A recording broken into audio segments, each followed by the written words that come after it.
Hello, everybody, and welcome to Barrier to Entry, the new season.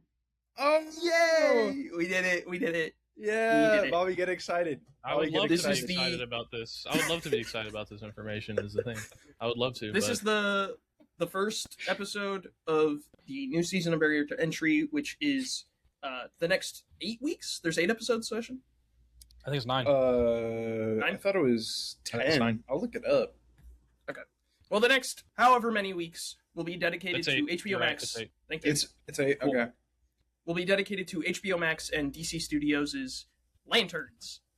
We are so excited. It is so hot. I'm really excited.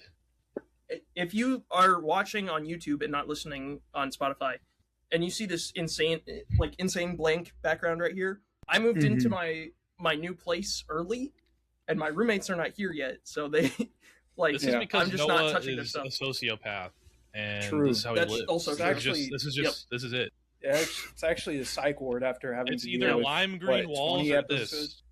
this. That Those is are true. the two options you get. Oh, dude, I wish I had the lime green walls for this show. That would have been awesome. True, bro. True. This is There what you go. happens to somebody Green when they watch Lantern, 20 like Green plus. Lantern. You Hello, actually my- did leave at the worst possible time when you could have. Wow. So here's we didn't say our names. I'm Noah. I'm Sebastian. I'm Bobby. Sebastian, you want to fix your camera? You got a little empty head. There I you go. can, bro. I thought you were talking Just about the lean glare. I it, was lean like, it down a little bit. Lean it down. Yeah, there. Yes, there you looks good. Better. Okay. So Lanterns is a DC Comics television show based on the Green Lantern series of characters. Before we start on the episode and the show and the review and all that stuff, we're all just going to take a little bit to talk about our personal history with the Green Lantern characters, and then we'll also talk about sort of the state of DC movies and such that led to this show. So, Sebastian, why don't you start, because you probably have the least amount of history with the character. yeah, so I, like a lot of people, grew up with the Justice League animated TV shows, so Justice League and Justice League Unlimited. That was kind of my first exposure to really good Green Lantern writing. And I've read some of the Green Arrow and Green Lantern stories, not in order or anything, just maybe miscellaneous stories, like the one where Roy, does heroin. But I haven't much experience. I've seen the Ryan Reynolds movie, which I didn't let dictate how I view Green Lantern. I was just oh, this is a movie that nobody really enjoys much, and for good reason. I've read Blackest Night, which was to Bobby's surprise when he learned of such a thing. Log read Blackest Night with zero context. Literally I zero don't know what to context. tell you, man. And I know. I mean, it says a lot about Jeff Johns' writing that you can just go into Blackest does. Night, no Because context, he's the and still goat. enjoy it. And He's the goat. if you have We somebody can't. you'd think We you'd can't have start yet. We can't do it yet. We can't talk about it just yet. You'd think that's what they would do, but I just gotta keep jiggling it this whole episode. And I've read comic stories where they do play a main part, like all the Green Lanterns or whatever, but I just haven't been really connected to that character or that part of DC. I would love to get into some of the comics, like the Jeff Johns run, as Bobby has mentioned, but I just haven't yet. It's just something that hasn't been on my radar. So Cool. Robert, why don't you go next? So I would say I was basically in the same camp as Sebastian until about a year and a half ago, where most of my context was from the animated shows, the Ryan Reynolds film, and then here and there Green Lantern stuff, but mostly just I would read a Justice League thing and Green Lanterns in it, or I would watch a Justice League movie and Green Lanterns in it. But about a year and a half ago, I just started reading more comics in general, and I was like, what's a character that I really don't know much about that I would like to really get into? Because I like all the same stuff that most people like. I don't have the craziest taste, right? I love Batman, and I've read a lot of Batman, and I know a lot of Batman and Superman and all that. So I was like, what's another person I could do? And I'm a bigger DC guy than I'm a Marvel guy, so I'm like, I'll start with DC. And then I landed on Green Lantern with Noah's suggestion. And then from there, I read I think I've read all of Jeff Johns stuff to this point on Green Lantern, like most all of it. Definitely New 52 on. I've read like probably almost all of the solo Green Lantern stuff. I've also read the Emerald Twilight and some of that older stuff, and that stuff is amazing. And I've really fell in love with the character over the past year and a half. There's been no other character in my like quote unquote adult life. Like, I'm not super old, I'm 19, but I don't think there's a character that I've like outside of like watching The Dark Knight when I was a kid and watching Batman and being like, wow, this character is really awesome and I really love it, having that level of connection. I've never had that with any character from like probably 14 on, other than Hal Jordan specifically. That's important. And the Green Lantern Corps and the mythology and mythos all together. I love Green Lantern and I love Hal Jordan. And he holds a special Laugh place and you in go my to heart. hell. Laugh and you go to hell, bro. Holds a special place in my heart because as an adult, you know, he kind of rekindled the fire, right? The love for these kinds of superheroes, and yeah, I'm a big Green Lantern guy. I'm a big Hal Jordan guy. Yeah. So that's my Very cool context. It's from here on that I should say spoilers ahead. Yes. I think I'm moving barrier to entry episodes to Sunday releases just because it gives us more time to record during the week. Mm-hmm. So this will air when episode 2 comes out. Okay. But still, spoilers ahead. Mm-hmm. Okay, I probably have, of the three of us, the most time with the character. I've read. Okay, so 2011, the Green Lantern movie comes out, and I didn't see it at the time. I probably didn't see it till I was like 14. But what I did do was like this huge deep dive on the character, because it was just like a character that got a movie that like had never had a movie before, and that was interesting to me. And I was a big DC guy as a kid, and so that like stuff led me to all these Green Lantern comic books by this guy named Jeff Johns, who is one of the GOAT DC writers, at least of the modern age, I would say. And he was the first like writer I knew the name of, and like Green Lantern was the first comic book that like I knew more about the comic book than I did like the movie stuff and like the cartoons. Like I did this huge deep dive on the character. Shelved it for a few years, fell in love with some other characters. Like Bobby said, about a year and a half ago, about a year and a half ago. Yeah, a little bit. I started reading the Jeff Johns Green Lantern run. I've read everything through Blackest Night. So nothing else after that. But they're putting out they're reprinting the omnibuses, and they have these nice compendiums of Green Lantern now. So if you're interested, if you're interested, people they're watching doing the Lantern show. They're doing Secret Origins? Yes. Compact? Rebirth. Or whatever it's called. Rebirth. Yep. Yeah. But so I love Green Lantern. I love that mythology. To me, Green Lantern is like this really cool space epic. In the same way that like the X-Men could exist on their own, separate from the Marvel universe, the Green Lantern mythos could exist separate from the DC universe, and you would not miss much. And I think that's like really interesting and cool.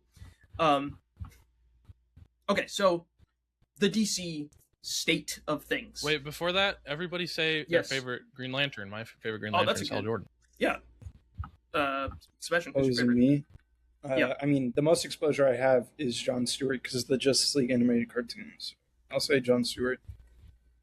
I am not a hater of any of the original 4. I think after Simon Baz and Jessica Cruz and all those characters join the mythos, you start to lose me a little bit. It's just like too many Earth Lanterns. Yeah, it is. Personally, it doesn't I know make those, sense.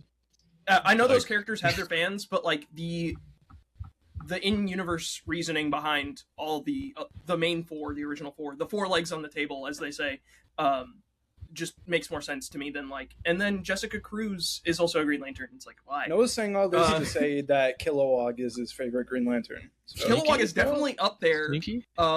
But of the Space Lanterns, Kyle Rayner is my favorite.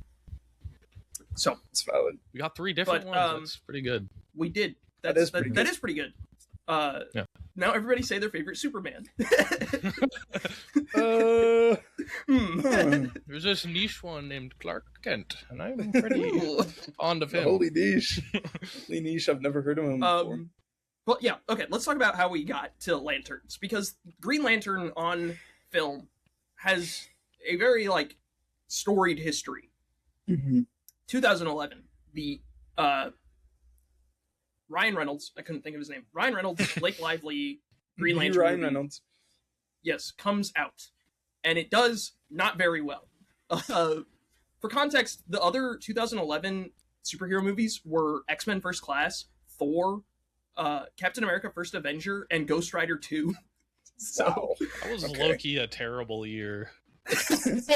Like, First Class was First the Class- only good. First Class goated. Everything else is like Yikes! I bro. like Captain America. I'm a known Wait, First Avenger, you said? Cap 1 hater. First Avenger. That's true. Bobby does is a not Cap hang on 1 hater. I am a known Cap 1 hater, so Yes, but You're out of your mind. So yeah, but the movie does very poorly. The like main point of contention for a lot of people is the effects look bad. I think that movie has a lot wrong with it, aside from just the effects look bad.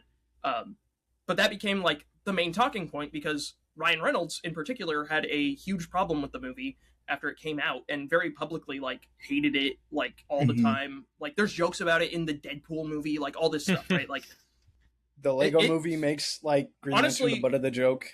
yes, and then that carried into other DC media. Like that movie was such an embarrassment to Warner Brothers and DC that like Green Lantern was either largely shelved from the whole everything or made the butt of the joke, like Sebastian said, in like a way that only Aquaman had ever had before. Somebody said like the other day in a YouTube video I was watching that Green Lantern was the Aquaman of the 2010s, and like my brain exploded. oh, like Like, DC what? AMU, they had that one Justice League movie where like Darkseid shows up and Hal's like, "Don't worry, guys, I've got this," and he punches him and just immediately slapped and gets Insane. jumped by Insane. parademons. Parademons fly and start punching him. It's awesome. But Yeah, guys, we need 30 more minutes of glazing Batman, bro. We need 30 more minutes of that. Though. well, I won't oppose to that, but Okay, Hang on, this hang guy, on. I can't stand him. But the Green Lantern movie was meant to be the jumping off point for a DC cinematic universe, like 3 years after Iron Man came out. And the reason they picked Green Lantern is because Hal Jordan and Robert Downey Jr. Iron Man have very similar personalities, like on paper, and so they wanted sort of this like roguish character to launch their universe. The movie does poorly, and at the time, DC was like very opposed to messing with Christopher Nolan's Batman trilogy, so they put off plans for a cinematic universe until he was done with that.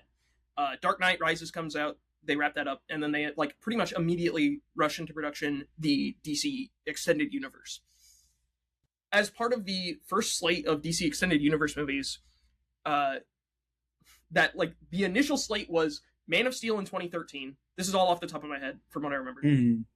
From like 2013. But Man of Steel, Batman vs Superman, and Suicide Squad in 2015? 2016. Yeah. 2016, yeah. 2016, yeah.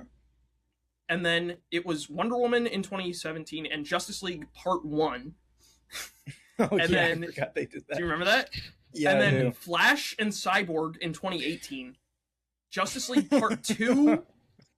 Justice League Part 2 and Shazam in 2019. Oh my god. And then Green Lantern, and then a movie called Green Lantern Corps was set to come out in 2020. And I vaguely remember the Ben Affleck Batman movie was in there somewhere, but I don't remember where it was slated. I can only that was, like- imagine a Zack Snyder Green Lantern film. What would that even You look would- like? don't Like, even don't even That's kind of like a. That That's like a. I'm not it's gonna like lie, a thought that- experiment. yeah, It's weird. that feels like the thing he wanted to do almost. Like you look at Krypton Yeah. and in Man of Steel and like all that other stuff. Like he's done Rebel Moon since. Like you look at that Yeah. stuff, it's like guy has an eye for space fiction. It would be Yeah. visually stunning, that's for sure. Would be- But yeah, For sure. you know, I don't know if you would be able to capture the whimsy. no. you know who could do a really great Green Lantern movie? All right, Ooh. bro. I already know James Gunn. Actually, I true should- I is should- like the sad It's part. true, Like, Here's that the is thing. kind of true. Here's the thing. As long as he adapts should to preface- John's. That's true. Okay, I should okay. preface all this by saying, James Gunn, if you want me to come in and work for you, I will. Okay. I'll do anything. James Gunn, he will do bad things. Anything. Like, whoa.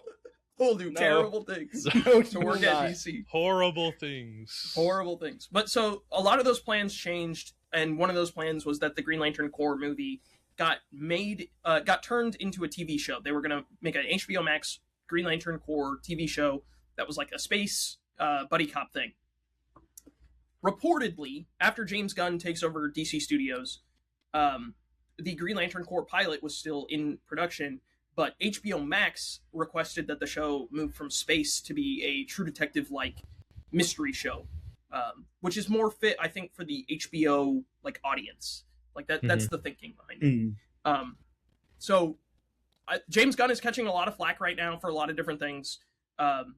There's a lot of things going on with Paramount and Warner Brothers and HBO Max and all that stuff. So I do not think, like, if we start dunking on this show, it's not a dunk on James Gunn. It's just a dunk on like everything else surrounding it. Kind of. Yeah. With that being said, let's finally dig into Lanterns. Episode 15 1. minutes. What's it called? Took 16 minutes. Pilot. I think it's called Pilot. It's just called Which Pilot. is like Season a bit of a 1, double, episode 1, double Pilot. meaning there. Oh, interesting. It's also like a TV show. Yeah. Okay. This guy sucks. I did not take notes, and for whatever reason, my HBO Max will not open the episode, so I can't like. Oh, holy like, LARP. scroll through We're gonna it get either. called LARPers. That's true. Reviewing the episode, they didn't even watch it. We just spent like the last 20 minutes explaining how much we love Green Lantern, and they're like, these guys are LARPers. LARP? Like, they didn't even watch it. LARP? Okay, no, I can mean, just- I've already blocked it out of my brain, so. Okay, I can do this. Exist I can to do the me recap. anymore. So No, you can do it. You can do it. the show You got opens in 1996 with the Jordan household. The Stewart household. John Stewart is Stewart, like 10 years old. He's like 10 to 12, like in that range. Is sitting with his brothers in the living room. They're watching a news broadcast on 60 Minutes where a news anchor is interviewing Hal Jordan, Green Lantern of Earth. This is interesting, like just on a world building thing, because we know from the Superman movie. Oh, I dropped something.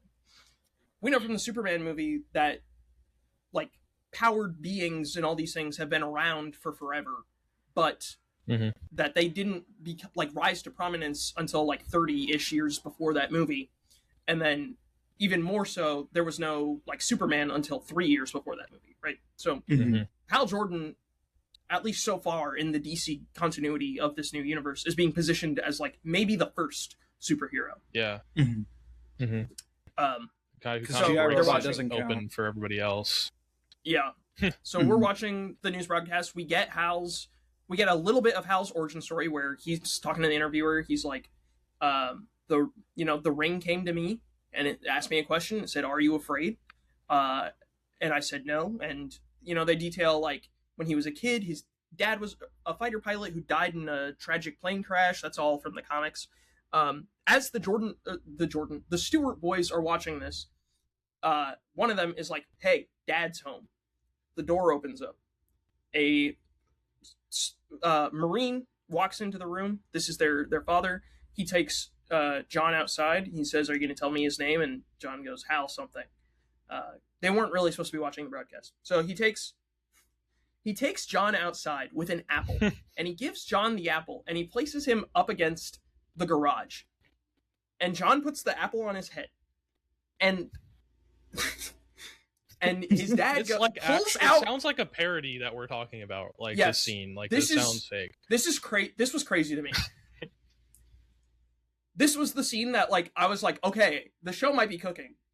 And then the rest of the show happened. But he puts the apple on his head, and his dad pulls out his service weapon and asks him, "Are you afraid?" And John goes, "No," and he shoots the apple off his head. And by the way, there are other bullet holes up against the side of this garage. This Like, happened multiple This has been times. doing this for a while. this is not the first time this has happened. No. And then John's dad takes him inside, and he's like, "Let's go get a burger." Let's go get a burger. All right, bro. Let's go get a All right, burger. bro.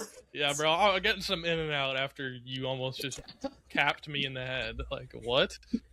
But John like has a good relationship with him, or good. good. It's crazy. But he like it's crazy. strangely is like really comfortable around him. It's like, why?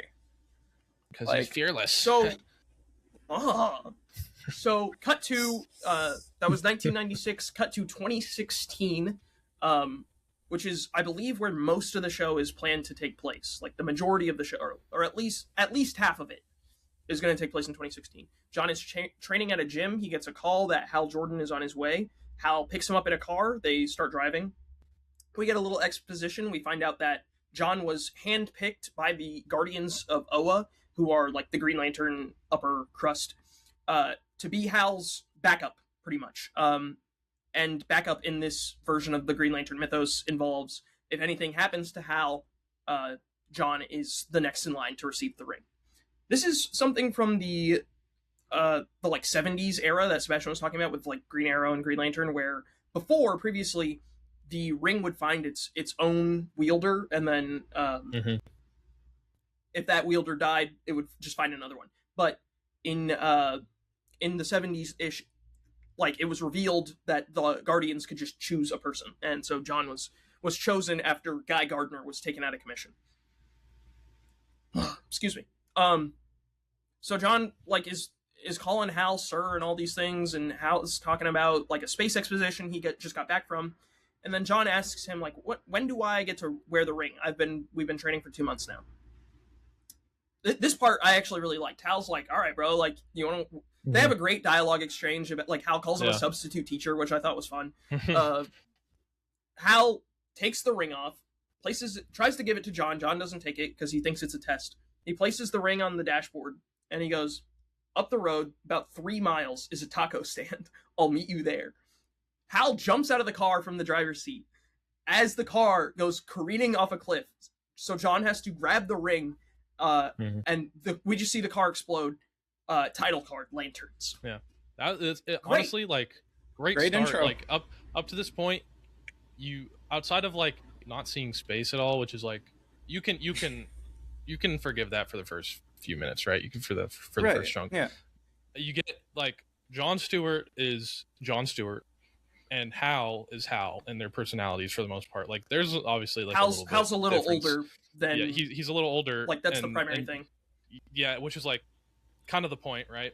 But even to this point, you can't tell that people don't like him, which is what eventually happens. Like he's kind of become he's kind of washed, I guess you could say. He's a bit washed. Like people don't really mess with him anymore, and he is just more mean. But to this point, obviously that's not a nice thing to do, but it is a very Hal thing to do. It's something that he would have done 20 years ago as well. Yeah. So to this point, it's like you get a great dynamic between the two characters. It's a great introduction. They're going to be the two characters for the rest of the series, and the dialogue is interesting. Like, and dialogue's very good. Yeah, and it's all shot well, and the even just the opening with John and his dad is like that's terrifying, and it's a little ridiculous, but like you want to know how we got there and then how that affects John going forward, right? Like, and if you're adapting a comic book, like it's gonna be ridiculous.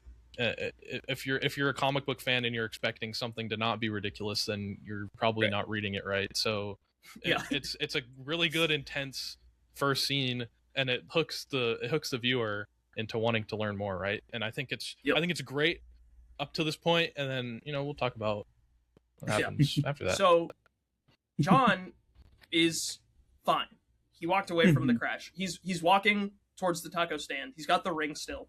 When the ring beeps in a hologram, or what they call later in the episode a halogram, which I thought was funny. But a hologram of Hal Jordan from about 10 years ago pops out, and he goes, "Oh my gosh, am I dead?" Which I also thought was kind of fun. And John's like, "No, what's going on here?" And the hologram is like, I am a backup of Hal Jordan's consciousness from 10 years ago, mixed with the ring's like sentience, and I need to talk to myself. Are you like did you replace me? Blah blah blah. And John's like, no, you're 3 miles up the road. And Hal's like, eating tacos. Oh, yeah. And Hal's like, oh great, you can fly us there. And then John's like, you didn't teach me to fly, buddy. Like, yeah. So he's like, okay, I'll just tell you what you need to tell yourself. and we'll be all good, and then you can go, right? And the hologram is like, okay, it's hailing in Rushville, Nebraska, and then he disappears. Cut to the taco stand. Everyone is fawning over Hal Jordan, and as he's getting these tacos. And so I have a lot to say about this, actually. Like, okay, in Superman, it was not at all implied that there had never been a superhero before. If anything, it was implied that Superman was just another guy who showed up, and he just happened to be the best one, right? Like, that seemed to be the thing. Clearly, Guy Gardner had been at it longer than he had, and maybe even Mr. Terrific, right? Right, yeah. But it's so interesting, specifically for the Green Lanterns to be, like, this public thing, because in the comics, from the perspective of people on Earth, at the very least, the Green Lanterns are just another set of superheroes, right? Like the Flash. People in space know, like, oh, that's Green Lantern, he's a space cop, right? And they might even know their lantern's name and, like, ID number and all that stuff, right? Like, but, like, Hal Jordan has a secret identity and, like, a day job most of the time, right? Like, so I just thought it was interesting that they had positioned it that Hal was, like, this celebrity. I was even expecting, like, oh, he was on 60 Minutes, people know him, but, like, maybe he's, like, a washed-up celebrity that nobody cares about anymore. No, people are, like, getting selfies with the guy and, like, signing people autographs. really... That is odd, especially given, as we'll see, like, people who know Hal don't like him for the most part. Like, they find him annoying. The public still messes with him, even though it is implied in this scene where they're asking him why he barely wears a suit anymore, like he's retired in some sense. So it's like, it's kind of a weird introduction in the sense, in the context of the show, and also in the greater context of the universe, where, you know, the Green Lanterns being some of the first, like, not only popular superheroes, but also, like, you know, Hal might have been one of the first ever active, well, not active, because, like you said, they were around for forever, but, like, known superheroes is well-known it's weird, weird implication for sure. I'm not anti it. I just think it's, like, it's interesting for this character. If it was, like, if this was a show about Wally West being trained by Barry Allen, and they were like, Barry Allen revealed his secret identity, then I'd be like, okay, this, like, I can get this. I think it does. I think it can work. Where, like, Hal's definitely egotistical a lot of the time, and he is very full of himself. So it makes sense that he would want to, like, I want everybody to know that it's Hal Jordan who's saving them and stuff like that. But I also think at the same time, that's like a lot of the dynamic with his mentors in the comic, whether it be Sinestro or whoever else, and it's where they're like, you know, they're trying to teach him how to be a Green Lantern. He doesn't want to be a Green Lantern. He wants to be a awesome guy with a Green Lantern ring. He doesn't want to take up the mantle for its values, at first at least, right? So that kind of, like, it kind of implies that he is kind of skipping that arc, or that we are skipping that arc. Though a lot of the show implies that they don't really care about Hal anyway, so I guess that's... Or I would say maybe it implies that he was that at some point. Like, at some point, he was this... Oh, am I back? Okay, sorry. Yeah, you're good. I lagged out. Okay. It implies that at least at some point, Hal was the Green Lantern, right? Or, like, like an idealized version of it, like he is in the books. And then maybe something happened, or he just got world weary as he did the job for 30 plus years, and he... You know, he's just, it's the same reason he doesn't wear the costume, you know, he's kind of over it. But, like, it's implied very strongly in the show that, like, this is all he's got left, and so if he's not doing this, he's dead. That's actually something they say, like, several times in this episode. But so John walks up with the ring, he gives it back, and Hal's like, so, you know, how'd it go? And John's like, I saved myself with some bubble wrap. Which is also fun. Like, that's also a good bit. But he hands the ring back, and he's like, oh, by the way, there's hail in Rushville, Nebraska. And then Hal Jordan is just like, you need to pay the check. Flies away. It is a little, the flying is a little, looks it is a little bit goofy. It looked like that in Superman too, though, so I can't, like, this is not like a knock on the show. It's just like, I think it's just like a superhero thing. Why is this how they look? John is just like, frick, man. Which, by the way, he's over it. I say frick.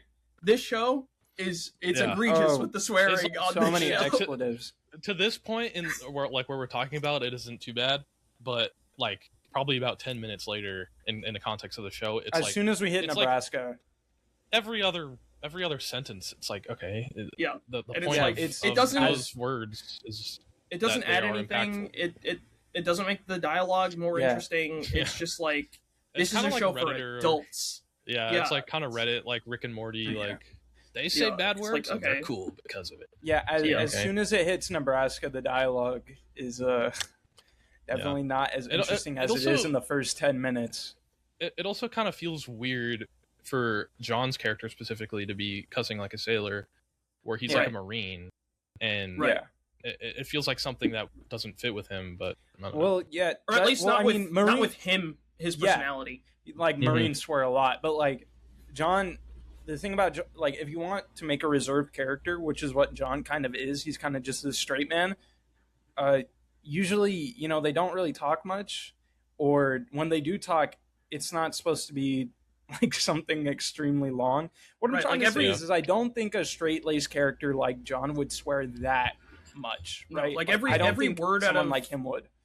every word out of John's mouth should be purposeful, right? And Yeah. yeah, that's like thought through. it, like And- swearing in the sentence Yeah, just doesn't and- add anything. And like, if he's a Marine, he should know how to insult someone without swearing. You know, that's kind of like they can get creative with their insults. Like Right. that's another thing. It's like it's a creativity thing, but whatever. So anyway, John has to book his own flight to Nebraska and then get his own Yep. rental car, which I thought was really funny, actually. Yeah. So he pulls up. He got there in 6 hours, which is pretty good. Yeah.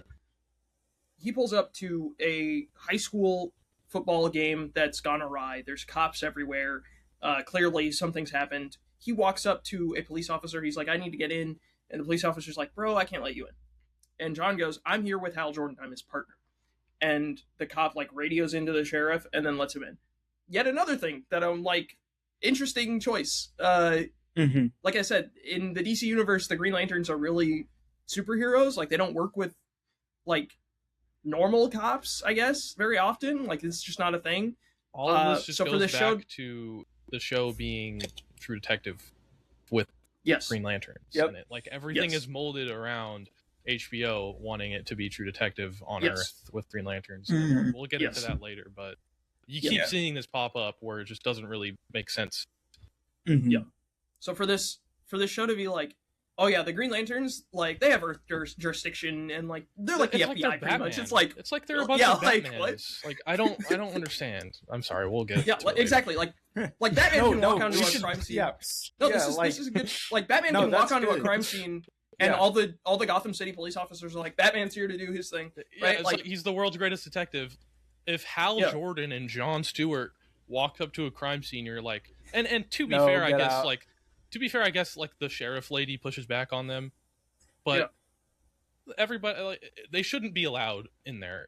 Yeah, I don't is know the why. bottom I line. don't know Like, why Hal was allowed in, and Hal was allowed in the first place. Or like a different like okay, the version of the show that I would have done is like Hal comes down in costume and is like, I'm Right. pulling rank. Look, I have a Mhm. costume on, right? Like Yeah. like in the Yeah. DC universe, like even just showing up and being like, I got a cape, right? Is like Mhm. he's an authority. Right. but that goes back to them knowing who he is. Like Yeah. you can say you have an authority when you have a mask. 'Cause people don't know who he is. He's Hal Yeah. Jordan. Everybody knows he's just a citizen under the mask. What does the Yeah. ring change other than him having power? So you Right. Well, can't it's even also really the use question- that excuse. Yeah. If you wanted to, you'd have to retroactively go back, which is what Noah would do, right? I'd assume Yeah. is like Yeah. you would. That's what Well, you would have to do if you go back. The and question wrote it. is the, like the version if- of the episode as I wrote it is very yeah, different. as you would write it. Yeah. Like because Noah's about to talk about it, but it's like the sheriff lady whose name I can't remember. I can't remember. I did not most get of the her name. characters' It's, name. I got her first husband's name's- name. Wait, First name's Carrie. Carrie Kane. Carrie Carrie Kane. Carrie Kane. Okay, I'm but the it's goat. like she Holy Larp. pushes. Okay, like she pushes back on Hal and John being there, where she's like, you can't solve it. Like, get away from my case. Like, don't This even isn't put it your in my head that jurisdiction. it's- It has nothing Yeah, to this do is with out of your aliens. jurisdiction. Why is he there then? Did he just fly on the field, or Right. was he let in? Exactly. Like, why is he here? Why did you allow him in? And why did you allow John in? If Like, well, and then that also makes no sense to me. Like, why would Green Lantern, a guy who patrols potentially thousands of planets every day, take time out of his probably very busy schedule to come to Nebraska if it wasn't like an actual emergency, right? Exactly.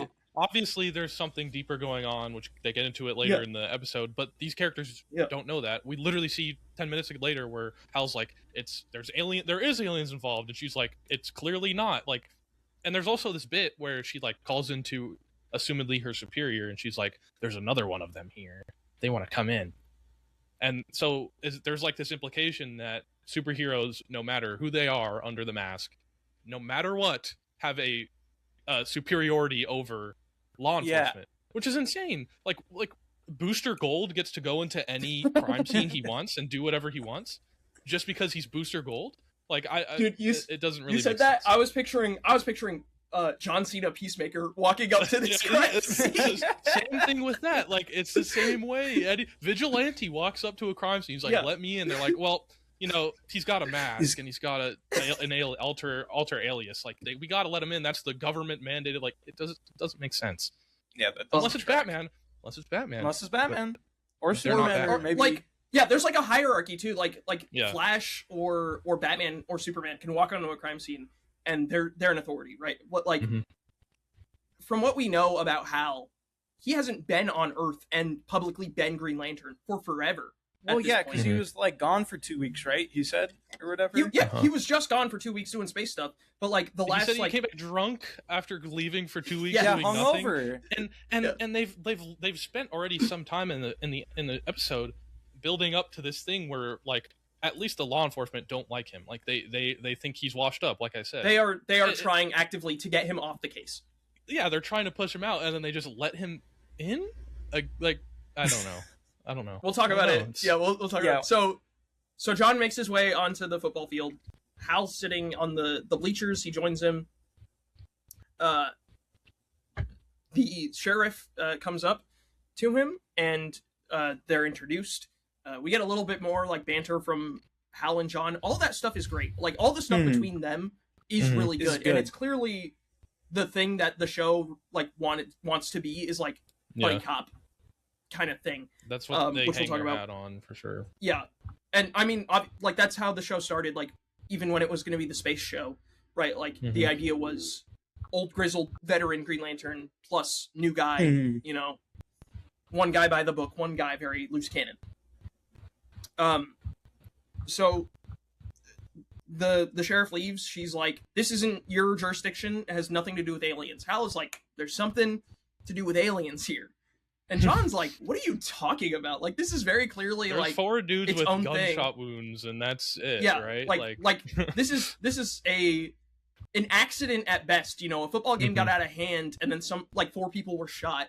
At worst, it's a domestic terror incident. Like, what are you talking about? And Hal's like, "Nah, bro, I've been doing this, you know, since you were in diapers. I got it. I'm locked. It's aliens." John identifies a gentleman in the crowd of potential victims and is like, "That guy's something's weird with him." And Hal's like, "Yeah, I know, I clocked that." And John's like, "Well, did you tell the lady?" And he's like, "No." And John's like, "Okay, I'm gonna go tell the sheriff." Walks over to the sheriff. He's like, "Did you, dude?" He's like, "Did you see the guy?" And she's like, "Yes, I saw the guy. I was trying not to freak him out so he wouldn't run." And then the guy starts running, and John's like, "I messed up." Runs away. He's like, I just fricked up, man. I just fricked up. Oh, I just flipped up. So John and Carrie chase him down. They arrest him. Hal's like, "I need to interrogate that guy." Carrie is like, "You are not interrogating him. Get out of here. This is my case." John and Hal go to a bar. This was also another fun thing. Hal conjures up a $20 bill with the ring and sticks it into the jukebox and starts playing music with it. I thought that was really cool. Not good for the economy of this small town, but you know what? Nope. It'll be fine. And John even calls him out on it. He's like, "Did you just counterfeit money with the ring?" And Hal has a great line where he's like, "No, I used the power of my will to manifest money." This is real money that I willed into existence. Yeah, I thought that was fun. it's at this point that John like requests like, can you tell me the origin story? And Hal's like, you know how I got the ring. Like, you don't need to know all this. And John's like, no, man. Like, I know the narrative that has been constructed over all the years of you doing this, but like, I want to hear it from you. We get a slightly edited version of Hal Jordan's origin story, but the basics are still the same. Hal was at home one night. He was a fighter test pilot. One night he was shaken awake by his entire room, like, shaking. He was whisked off in a green bubble. The bubble asked him, "Are you afraid?" He said no. That's like the main like change is like the ring asks him, "Are you afraid?" I was really hoping here we would get the like Hal Jordan of Earth. You have the ability, or you have like great will or whatever. Welcome to the Green Lantern Corps, but whatever. The ring touched him down next to a dying pink alien by the name of Abin Sur. Abin Sur passes on the. Don't forget, he's bald. He's bald. He's pink and bald. Well, because there's a pink alien that isn't bald that's also important in the Green Lantern mythos. Does a lot. So. That is, he's rather important. Yeah, you could say. Not in this episode though. Abin Sur passes on the ring. Abin Sur passes on the ring and starts explaining like the whole job, and then Hal gets this funny thing where he's like, and then at the end, he said 2 words, and I could barely hear him, so I'll never know if he said good luck or off. It's like they have these master stroke moments in like the first 15 minutes of dialogue between John and Hal, and then they do something like that. It's like, bro. Yes. No, even Hal, and here's the thing, we don't see any of that. It's just Hal's dialogue, right? It's very Tarantino in that way, where it's like, I'm going to tell you this long, rambling story through incredible dialogue, but you're not going to see it, right? Which is like, fine, I guess. It is a visual medium. I would have preferred to see it. And it's like whatever. Tarantino does that because he's Tarantino. Like, you can't, like, not everybody can just do that, and it works. Me and Noah literally, while I was going, we were like, I wish we could have saw a flashback or something. I think this bit is good, like the whole bit, but then for him to like, this is like the Marvel problem, right? Like Marvel has the same issue where they can never just let a moment be a moment. Like they always have to hang a hat on something. They did it. And I don't know, like for them to, like, that's a big moment in this guy's life, right? And I guess it's characterization in a sense that, like, to him it's become so normal he can just joke about it and like tell this whole story off the cuff, right? But I don't know. It's not the scene I would have written, I guess. Well, this whole podcast for the next 8 weeks is going to be me being like, well, I was in charge of Green Lantern, like. You and Bobby are going to be. If I was in charge of Green Lantern, I would have hired Jeff Johns to write everything and then just let him do whatever he wanted. Probably, I would have been like, how much? I would have given him a blank check and been like, how much money do you want? And then you can do it. That's crazy. Sure, bro. Yeah. That is not good. So anyway, the characterization, it is a bit of characterization. You're right, where like it sort of reflects his disgruntled attitude toward the ring and his duties at this point, right? And even his own mythos, right? Like, like his own legend. But it goes back to this just being a weird thing to do with the character. Like, it's a thing they're doing with the character, and it's working for what they want it to be. But it's just not something I personally would characterize Hal to be like. That's he is a character that is quippy, sort of, and egotistical, and he is kind of a smartass a lot of the time in the comics. But these sort of moments he holds in a very serious tone all the time in comics. At least when he starts taking the mantle seriously. Like anytime he talks about anything regarding the core, it is all seriousness. And a Hal that's 25 years into his ring ability or his Green Lantern costume career, should be closer to that, in my opinion. But I think about all the happens, time. I guess. I think about all the time. It's at some point in the Jeff Johns run. I don't remember it 100%.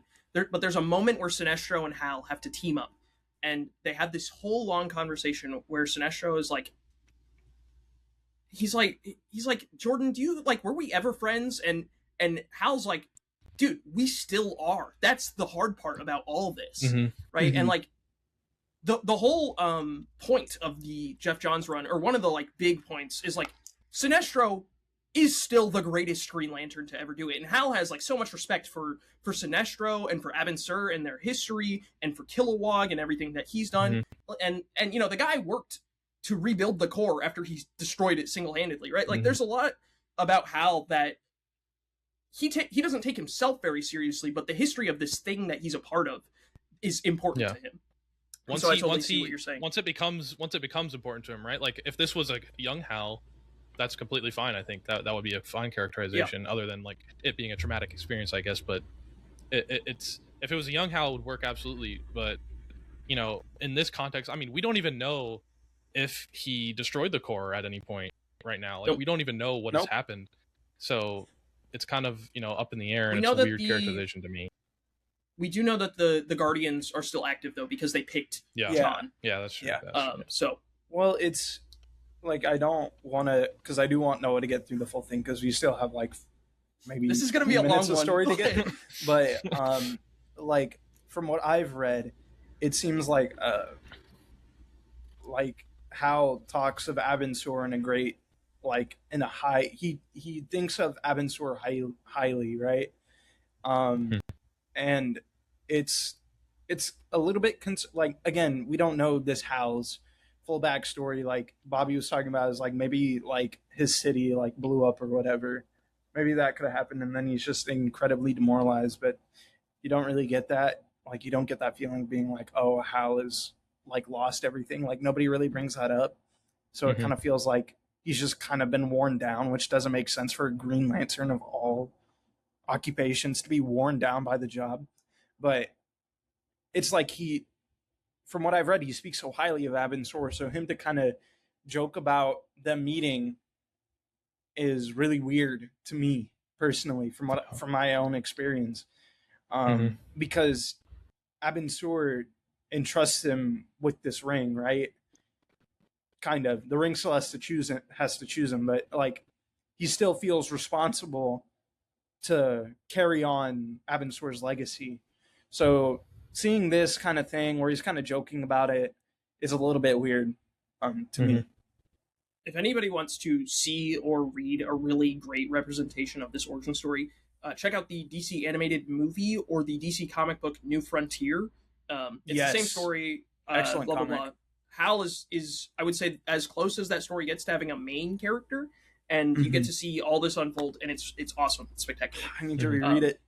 It's a great book and a great movie. So Hal takes off the ring. He slides it to John because Hal is going to go get in a bar fight with a bunch of guys so that the cops come and take him to the prison so that he can interrogate the prisoner. Again, like yet another moment where I'm like, okay, this is fun. This is Hal Jordan. I'm totally seeing this. Like, it's not a great plan, but it is a Hal plan, right? It is like outside the box thinking. Yeah. John starts talking to this lady at the bar, and they get into this whole thing where John is, you know, the backup, and you know, he's a space cop, blah blah blah. John's like, I'm John Stewart. You know, she's like, you want to walk me to my truck, John Stewart? And then it cuts to them having sex in the truck, and then after they have sex, John lights her cigarette with the ring, and I'm just like, it's a weird characterization for John.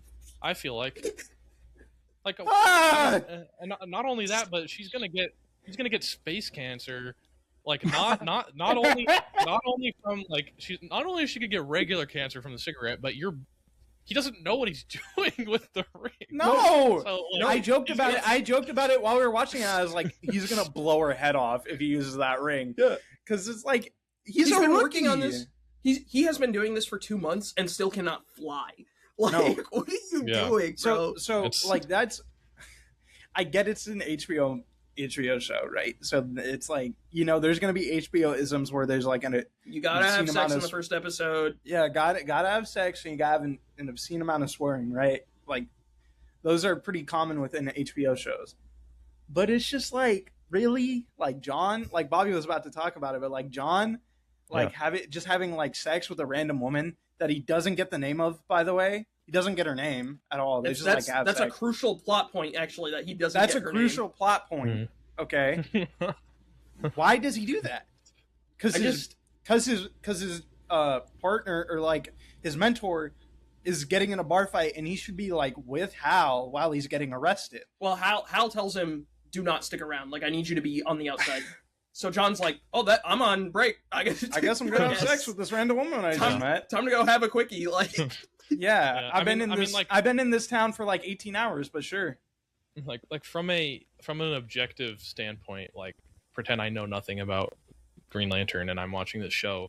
What it feels like they're trying to portray John as is like he puts on this facade of the Marine type of thing, but in reality he is, he's just like anybody else, where he has his vices and he is, he swears, all this kind of stuff. But again, it just goes back to the DNA of the show is just wrong. Like, in my opinion, like for like Noah said, how I'd write it, the DNA is completely incorrect. Like well, I guess not completely. Like I said, there is some characteristics of each of the main characters that are reminiscent of their comic book counterparts, but for the most part, it's just something I wouldn't do with the character, though I can recognize objectively if this is the way they're trying to go with the character, then it is proper characterization. It's something good that they did in that sense, if that's how they're trying to frame him, right?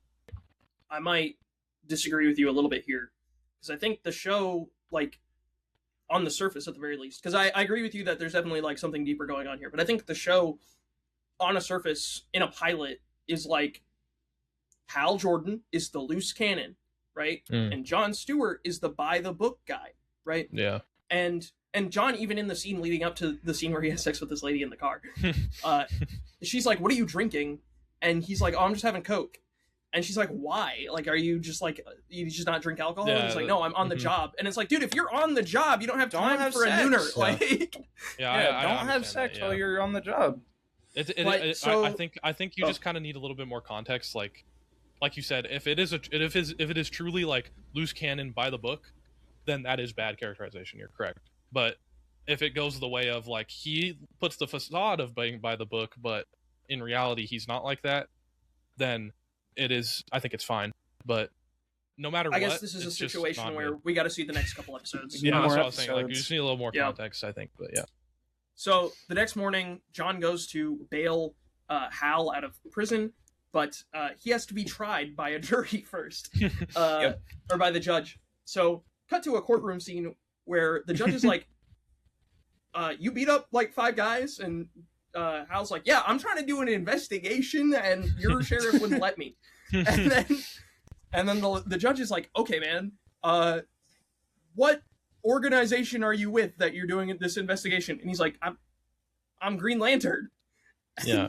And she's like, "Okay, what organization are you with?" And he's like, "I'm Green Lantern." And as funny as this scene is, I'm again broken from the world building. Like, if the position of the show is everyone knows he's Green Lantern, why does this random lady not know he's Green Lantern? Why does the judge not know about it, who is also in Nebraska? That, and by the logic that this show has presented us thus far, him going into court and saying, "I was allowed to do what I did because I'm Green Lantern," should be a proper defense. That should get him off. That should allow him to do whatever he wants, because I guess he can walk into any crime scene he wants because he's Green Lantern. So what does that change? So why is he on trial here? I don't understand it. Like, obviously it's because he beat up the people, but like, if you just say that you're Green Lantern, then this judge who's in Nebraska should know, because How long does it take for somebody to Google Green Lantern for the judge and pull up the 60 minutes like freaking YouTube video like from 20 years ago, right? Like, he's a space cop. This is what they do.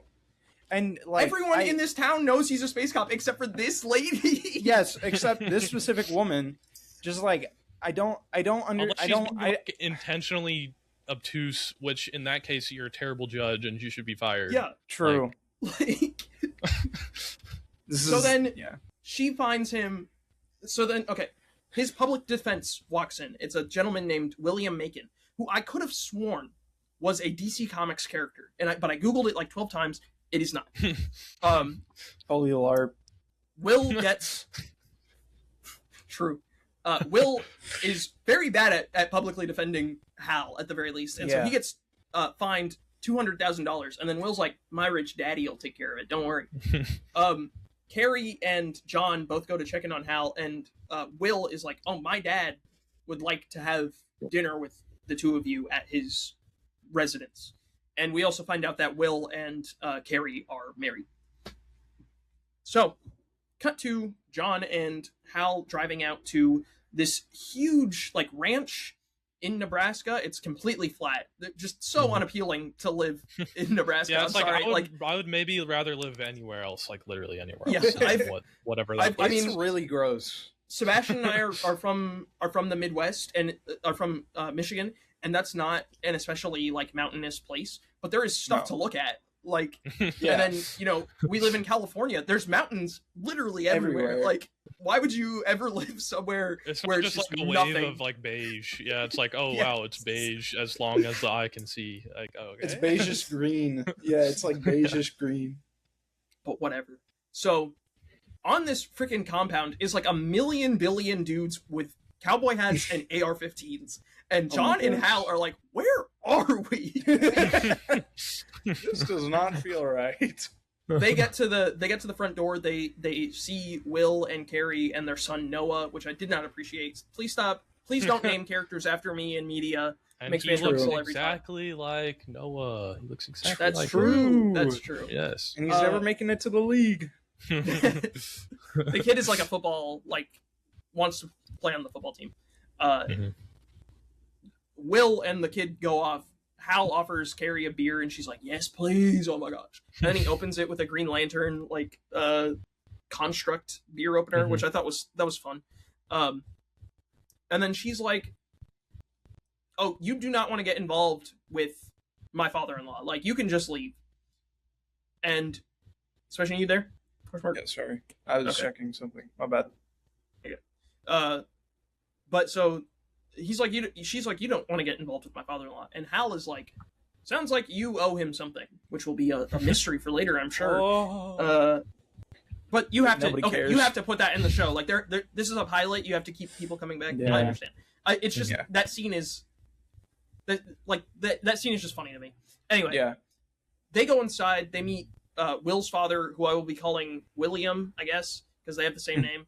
And William is like getting ready for this barbecue, and he's like, "I'm so glad you all get to stay." And then he goes on this like whole tangent where he knows everything about them, and then they're like, "Why do you want us here? Like, are you here to try and recruit us in case whoever owns this property?" Because William says he's a caretaker for the land for somebody else. They're like, "Do you want us to like fight the government for you? Because we're not going to do that." And this was a funny line to me too. William is like, "You walked into this place with a weapon of mass destruction on your finger and didn't do any research. Not very, That's either not trust very good or military ignorance. attack." Yeah, either trust or ignorance. And then okay, but Hal has a really good line after that where he points to John and he's like, "He's trust, I'm arrogance." And I was like, that's a good line. Yeah. But like the line that prompts it is kind of clunky. Anyway, William starts making the food and he explains to Hal like, we know aliens are real, and I'm scared of being the Native Americans when the British came.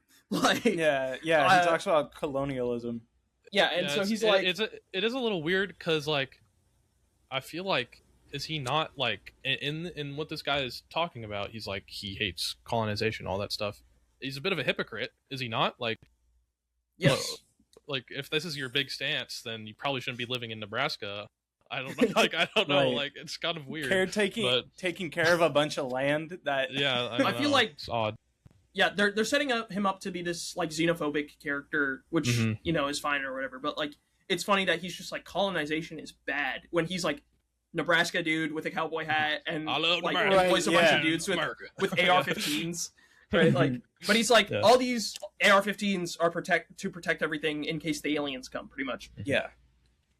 But John sees Noah trying to throw the football, and he gives him some pointers, and then Noah goes to like tell his grandma, like, "Look what I did," and John turns to see the grandma, and holy crap, it's the lady he slept with. Oh my gosh, he cheated on her husband. Whoa. And John slept with her.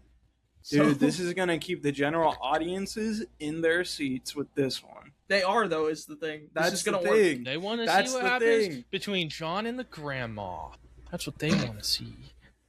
I didn't catch the grandma's name. I'm not gonna lie. It was I like don't know, I don't Zoe, remember I it. think. I think it was Zoe. Okay, I'm trusting you I might implicitly. be LARPing. I don't know. I don't know. Like, I'm not gonna I'll Google take it. your word for So- it, bro. I'll take your word. We're So just gonna Hal call and her the John- grandma. You know, it doesn't Yeah. matter. Hal and John go to leave, and John is like, I slept with that dude's wife. And Hal's like, we have been here less than 24 hours. That was so It is funny. very Yeah, that was. That is very impressive. Like, Yeah, good I'm job. very really impressed. funny. Yeah. Yeah. That was funny. So after that, that's when they go to interrogate the alien guy, Yeah, right? they go to interrogate the guy. Wow, nothing happens in this episode. Okay, good. So It's like Nothing Hal until the and- end. that's a little It's- mean. it's That's like- a little mean. Hal and the sheriff lady like hit it off at this thing or whatever, and then she's like, okay, Yeah. Yeah. You're can cool to interrogate come him in. or something. Yeah. So Hal goes to interrogate the guy that they caught, who he suspects is an alien.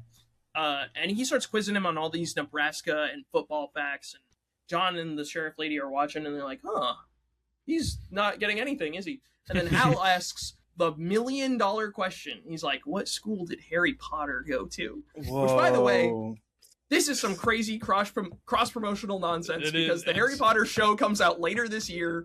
Like, Yep. you know what you're doing, HBO. Yeah, this is not a coincidence. Like they're No. they're like they're like what is the thing that's like the one singular piece of media in like everybody has seen. the United States where it's like everybody will know what this is about, and they're like Harry Potter, which Well, to be it's fair, also it's crucial not the that worst they choice. own it and it's not DC, right? Because Warner Yeah. Brothers Yeah. owns like a lot of properties. Like the only other thing I guess they could have asked about is like Scooby Doo, right? Like, Yeah. Well, it's a show on HBO. They can use any HBO property, like Yeah. that's Game true. of Thrones. They could have been They like coulda- The yeah. Sopranos. Yeah. Yeah. Anyway, And he's a white dude living in Nebraska. Like I feel like he'd probably know that more than he'd know. yeah. Harry Potter. Harry But so Potter. then he doesn't know what school Harry Potter went to, and so Hal's like, "Oh, you're definitely an alien." And then he's like, "What are your opinions on Barack Obama as a white guy in Nebraska?" This bit was funny. I'm not gonna lie, Yeah. I It thought that was was. funny. And the alien is like, "Frick, he's got me because I'm not racist." Like pretty much. Like darn. I'm not a racist from Nebraska. It's over. So then the alien is like, oh, and by the way, they mention at one point, the sheriff's like, we did a whole X-ray on this guy, and he didn't come up as an alien. And They said they Hal's did like 12 or 14 X-rays or something like Yeah. that, like a ton. and then Hal's like, hey, rookie, like, how many species can currently like completely disguise themselves as human? And John's like 14. And I guarantee you that will be important later. Like that there's yeah. a bunch of different. Anyway, so the alien is like, I'm busted, so I'm just gonna taunt you this whole time. Like, yeah, I'm an alien, and I have a big solar battery bomb hooked up to my spinal cord that like I can detonate with a thought. And then Hal's like, yeah, but I'll just bubble you, dude. And then the alien's like, okay, but did you charge your ring recently? And Hal's like, I got plenty of juice, and all of us were like, why didn't you bring the battery? Like, yeah. explicitly needs to be charged like constantly. Like, That's like kind of a the big one thing. That's like the one thing Yeah. you gotta know, really. That's Well, and actually, then- that's an actual rookie mistake. He's been doing this for 20 plus years, and he's like, in I didn't bring the the lantern. really original Dude. like Silver Age Green Lantern comics, like the lantern, much like the costume, was just something that Hal threw in his locker at Ferris Air. Mhm. But like in more Mhm. recent times, it's been explained that the lantern can be stored in a pocket dimension that Hal can just Right. access at any point. He doesn't need to pack it. It just comes No. with him. it just goes. But It's with like this, a non-factor of a threat. It should be at least. Yeah. But yeah, Yeah. it seems from the trailers like that rustic, like antique sort of lantern. I'm guessing they have to haul it around. I don't think it's a thing of like, but it's like, seriously, Hal, you've been doing this 20 plus years and you didn't think to bring your lantern ring in case there were, or like your lantern in case aliens were here? You didn't think about that? He knew there were aliens here. That's why he's here. Like, He had an intuition, and it's like, there are aliens here, and he didn't bring his lantern. yeah. So anyway, then the alien starts reciting the Green Lantern Oath, and for whatever reason, this has to be, I did Emerald Twilight, Yeah. like, taunting. Like, Yeah. because there's no way the guy just saying the Green Lantern ring causes Hal Gets to him almost this kill him. upset. Like, Yeah. so either these are my two theories. Either Hal did Emerald Twilight, which for people who don't know is the comic where Hal Jordan goes crazy and then kills all the Green Lanterns. Yeah. Or, like, he's still butthurt about Sinestro betraying the Corps. Mhm. Which I think is more likely, but less like plausible as like a set off, right? Like Yeah. that's one bad egg in a universe of good. That's Green a really Lanterns. good. It's less believable Lanterns. that he would like freak out over that. Especially after he like joked all about his own origin without insert. Anyway, Right. Yeah. so then the alien detonates the bomb and Hal bubbles him, but like doesn't fully bubble him, and so like it still explodes some stuff. And then Hal like stands up and he's like, "Oh, that was weird." And then it cuts to 2026, modern day. John is driving through that same town in Nebraska, but it's winter, and John has a beard now. Passage of time beard. He comes up to the football field, and he's like, he sees the sheriff, and he's like, "Oh, how's it going, Sheriff?" And they catch up, and then they go onto the field, and they find Hal Jordan's frozen corpse, and he's not wearing the ring. Laugh and you go to hell. It's a disgrace. It's a disgrace. It's like Hang on. So it's incredible. So we're about to do the review portion, and I'm gonna turn on my light really quick. So gather your thoughts just briefly. Now he's pulling up receipts right now. He is. So normally we do this segment separately, but I feel like we can all let's just start talking and we can all give our number grades at the end. But let's just say your pieces. And before we say our pieces, the showrunner for this show, Damon Lindelof, I think that's his name, right? Yeah. I think so. He got a lot of online flack for this show before it even came out. This is not like an attack on him or any of that. No, it's not an attack on any creatives that worked on this project. They're all just doing their jobs. This was like the thing that they were given to do, especially like I said, this was a mandate from HBO, not like a James Gunn thing, right? If there's anything that any attack that I am pointing this towards is towards the uber mega multi-trillion-dollar corporation that is HBO. Right. All right. Yeah. Right. No individual person, no team of people. Yeah. No, this is nothing against them. Damon has done good work in the past, right? And I've heard got out there after. Let's find out. I'll Google it. But he also got out there after the first trailer dropped and was like, "Hey, I'm like a Green Lantern fan." He did Lost and Watchmen are Lost. the two things that I know him about. And then the Watchmen TV show wasn't bad. Yeah, Lost is incredible. So. I like the Watchmen. Tomorrowland, he was a producer, and then he was also a producer on Star Trek Into Darkness. So I have some stuff to say as well. Oh, okay. That's a good. So he's done good work. Decent. He's done stuff that we're all He's fans of. He's done really good. Damon Lindelof.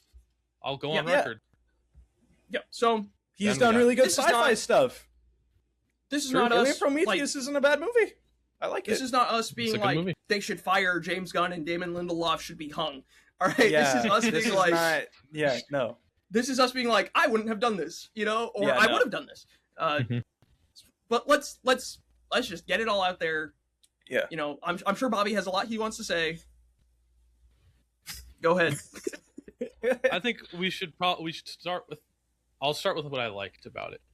What I liked about it, number one, like we said, the thing that this show can hang its hat on so far is the dialogue and dynamic between John and Hal. I think that's really good. I think it's obviously. I think most of the characterization problems is with John for me, and that makes our dynamic a little bit off. Where I think John should be more reserved than he is, right? And that plays into their dynamic. But overall, especially like the dialogue and the writing for the dialogue is really good. It's really funny. I think the script overall is pretty good. There's some clunky bits, but overall, I'd say it's a pretty good script. What else did I like about this? It's my well God. shot. Television. It's well shot. Yeah. The effects are good. Like on a technical level, this show looks great. Yeah, real TV show, that's for sure. It's not like some the CW. Sure. Like this isn't an Arrowverse episode or anything. Like this is a real show, and but and I'm not trying to be mean, but I really think that's like where my likes Hey for man, this that's episode is. fine. Like, You're that's your I don't know prerogative. I don't know how else to say this other than like I would but there isn't like a single thing about this show other than like some of the character dynamic between Hal and John that I would uproot it from the root, and it would be completely changed. And you know, a Green Lantern story needs to be it needs to be an epic in a sense. It needs to be large. It needs to be, first and foremost, space needs to be involved heavily. Mm-hmm. I'm not saying all of it needs to be in space, but it needs to be involved heavily. You know, I think like really the only stories with Green Lantern where you should be on Earth more is an origin. That's like the only time where I think a Green Lantern, at least for like a Green Lantern story that I'd really enjoy, that's like a solo story, should be mostly in space. This show is not like that. It's not very colorful. It's not how the comic is, and I feel bad saying this because I'm a big proponent of like people doing their take on media, and I think it is, I can commend them for doing something different with this. And you know, like if I didn't say this, then I would be a massive hypocrite, because I defend this all the time, where I'm like, you know, you should be able to do that, and I'm still standing on that. I think this is a show they should be able to make, and I commend them for taking a character. You know, maybe Green Lantern maybe isn't as iconic as changing somebody like Superman and Man of Steel, right? But you know, nonetheless, it is an ambitious thing, and I can commend them for that. I just would have done it completely differently. The other big thing outside of just like the entire premise and how it and like the tone, right? The other big thing is killing Hal. After reading the comics, I think, and this isn't like a slight to any of the other Green Lanterns, it's all my opinion. He is like by far and away my favorite Green Lantern and the best Green Lantern in my opinion. In his writing and his character, I love Hal Jordan, and his arc from going from this like arrogant, smart ass, like army kid, even though Air Force kid, and then he gets bestowed this ring, this power that, you know, he doesn't necessarily not want, but also doesn't necessarily want. He doesn't want to take on the morals and the principles of a Green Lantern, but he wants the power and all of that. And to see his you know, progression from that to, you know, stories like Emerald Twilight that, you know, really make his character very nuanced and really awesome, all the way through Blackest Night, and what Jeff Johns does with the character. It is one of my favorite characters in fiction, really, and I love him. And I think that if you're going to do a Green Lantern, and I'm so excited for the DCU. I love the DCU, even though it's kind of in a rough patch right now. Like, you know, I will always be eternally excited for a cinematic universe with DC characters. Like, that is so cool, and I will always support it. So, you know, in my perfect vision of that, Hal Jordan is the main Green Lantern for 10 to 20 years, right?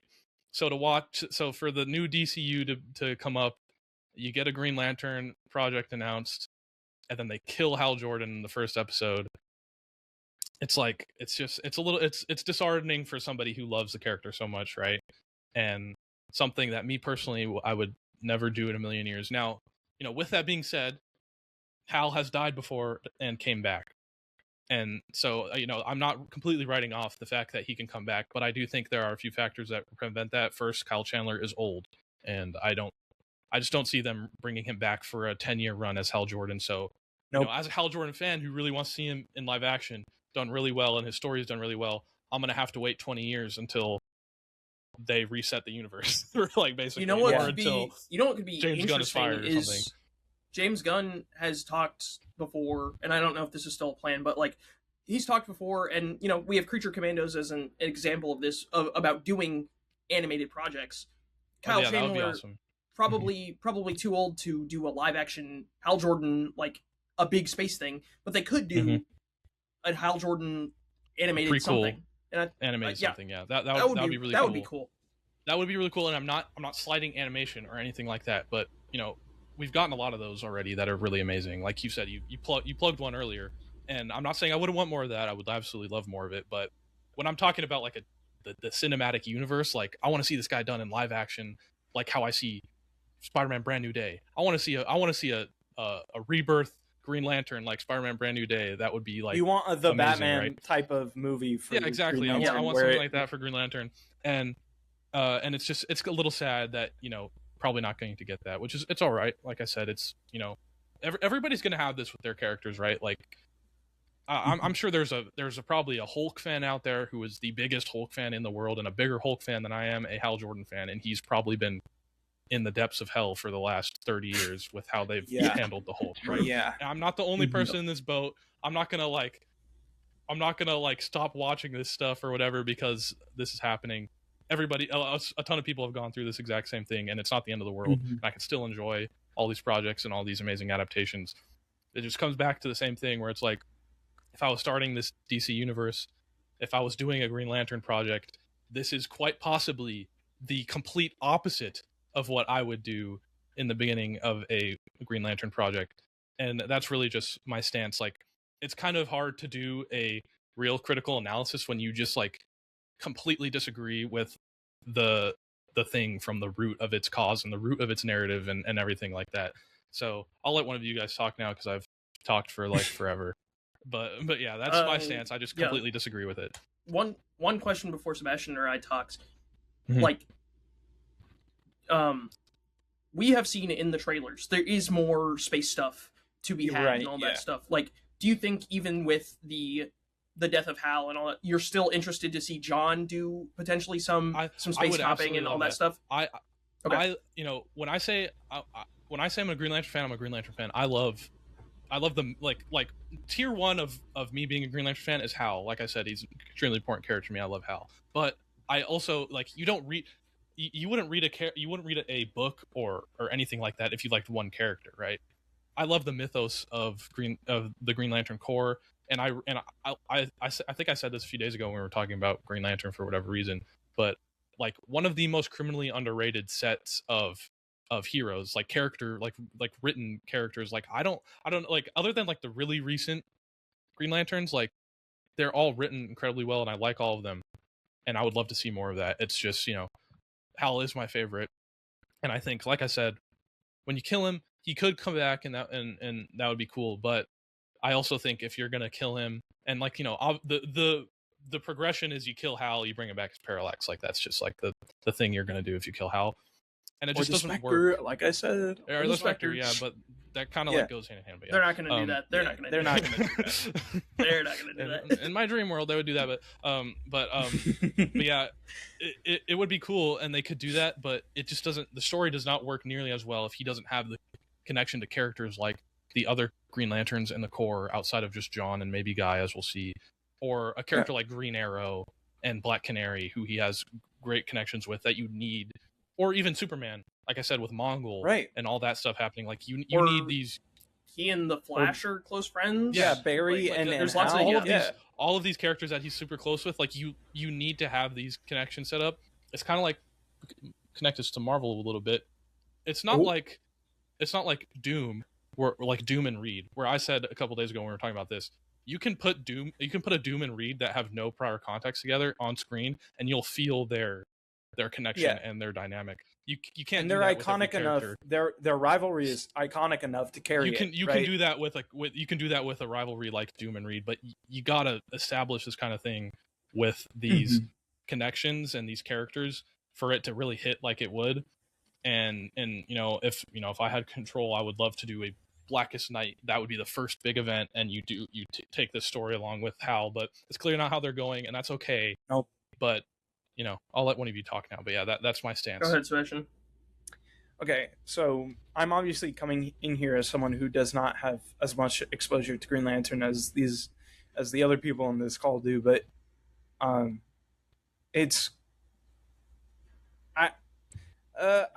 Bobby kind of already said a lot of the positives that I wanted to say, like the relationship between John and Hal is good. It's shot very well. The effects are good.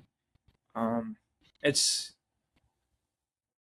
sad. Technically very well made. Yeah. Overall. Technically very well made. Like how we were talking about with the Odyssey. a lot of us were like, Mm-hmm. we didn't love the Odyssey as a story in and of itself, or even as an adaptation of the book, but you can commend Christopher Nolan for Yeah. every film he's ever Well, made I was for how technically amazing it actually is. just about to bring the Odyssey up. That's crazy. There you go, bro. There you 'Cause go. I am someone who, within our friend group, is a pretty decent fan of the Odyssey. Like, I really like that story, and I really like Greek mythology a lot of the time. And you know, I wasn't expecting to like the Odyssey movie, but it made me sad watching it because I was like, there's no fun in this. There's no whimsy in it. And you know, people really like to use the word whimsy to mean something very funny or whatever nowadays, but like it's actually a very good word for what this show is lacking, right? And I think this is a bigger problem with a lot of comic book adaptations of characters or whatever, because it's like companies have gotten this into their heads where it's like people aren't going to be able to take this character seriously because it's too ridiculous. And you know, at certain points that may be true, but Green Lantern, like, he's like, the concept of Green Lantern, this is going to sound crazy, but the concept of Green Lantern is ridiculous. It's ridiculous. It just is. Like, oh yeah, these rings are kind of sentient beings that have a will, that choose people based on maybe this greater emotion or ability that they have, right? That's ridiculous. Because there's this council all of throughout like big-headed people who like delegate big-headed blue old people who get to choose these people and make these rings. And they delegate these people into their sectors. The ring grants them the ability to fly and make whatever they want. Yeah, and to make whatever they want, whatever their hearts imagine, right? It's like all over the galaxy. I was thinking about this the other day. I was thinking about like Golden Age Superman comics, where he would just like every issue he would just get a new power. Like that's kind of what these people are. Like they can just do anything. Like everything they do is green or red or orange or whatever. But it's like a Golden Age Superman comic. Every issue they can make another thing that they want to make, right? So yeah, it's ridiculous. It's like, well, yeah, it's the concept. Like, I love all these comic ideas. I love all these characters. It's ridiculous. It's a ridiculous concept. That's why because it's great. Who in their right. Yeah, and it sounds great. It sounds fun, because who in their right mind is ever going to think of that ever again? There's no there's not. There is not a concept quite like the Green Lantern mythos, and the way Jeff Johns has created it. Like, he expanded upon it in such a way that nobody else is going to be able to innovate off of what he did ever again. That's not happening. So when I see this, where it's like, we're going to make it true detective and we're going to make it grounded, it automatically turns me off. Even if I don't have that much knowledge of Green Lantern, I'm already turned off. Because why are you making this ridiculous concept trying to make it make sense in this grounded world, which is connected to the Superman movie in the DCU? Like, it doesn't make any sense. This is something I was going to talk about. This is not the same universe as Superman. No. Like... No, at least not tonally. No, and I know that's one of the things that the DCU is trying to do, where it's like not every show or movie is going to be the same. Peter have talked before, where it's like, not every movie is going to be the same. We're going to let the directors and the writers and all that stuff like make their movie, and it's just going to happen to exist in the same universe. And that's that sounds great on paper, but I think in execution it makes the things feel a little disconnected, which is probably what they want, right? They want people to be able to jump in and out and be like, well, I didn't like Superman, but I'll watch this Lanterns thing because it's supposed to be different. So yeah, I don't know. Maybe they're trying to avoid the like Marvel thing where people got kind of sick of Marvel for a few years because all the Marvel projects are very similar. Like, I get it. I get what they're trying to do, right? They're trying to make sure that they don't do what the Ryan Reynolds movie did, and they don't want people to feel overwhelmed by the amount of content that they have to consume for the DCU. This is too much of an overcorrection. It's too much. Like, I get there's budgetary constraints because it's a TV show and you don't want to be spending too much on a character you don't have much confidence in. But at that point, just don't do the show. Just don't do it. If you don't want to pour a lot of money into this and make it a TV show, just don't do it. Because you don't want the character at their finest. You don't want the mythos at its best. So it's like... The DC library of characters is maybe the biggest library of characters ever. And the right? most Like, iconic, probably. yeah, Like in the there, mainstream media, it's I'm the most sure, iconic. I am sure there are like 12 different characters that could have made a really interesting show just like this. Like, Yes. imagine it's the same show, but it's the Question and he's training Renee Montoya to become the Question, or Awesome. it's Ted Cord and he's training Jaime Reyes to be Blue Beetle. Yeah. Or Dr. Midnight or something. And they're Dr. like, Midnight, you know, like, yeah, there's it kind of all goes back to like the HBO thing where this was HBO's specific request where they wanted the Green. Now, you know, to be fair, it started off as probably was going to be in space with Zack Snyder and the DCEU, but you know, still, nevertheless, I don't even know. Just because it would have been in space doesn't mean it would have been a good story. Like I was thinking right now, I was like, you know, an hour and 10 minutes ago, I said, what would a Zack Snyder Green Lantern project look like? And I don't know if this would be what a Zack Snyder Green Lantern project would look like, but this is what the DCEU Green Lantern would look like. This is if they made a Green Lantern show in the DCEU, you know, maybe it's in space instead of on Earth, but it still wouldn't have it still wouldn't have the colors, it still wouldn't have the whimsy. It would still be the grounded version of it that it is, muted right? And this dull. is what you would see, and it makes sense because it's been a thought for this. It was a thought for this to be a DCEU Lanterns thing before it was a DCU thing. So it kind of sucks, but that's just how it is. It's like if you don't, it's what they did with Man of Steel, and it's like we need to make Superman make more sense to the general audiences. We need to make him more relatable to people. And then for 11 years, everybody thinks Superman is boring.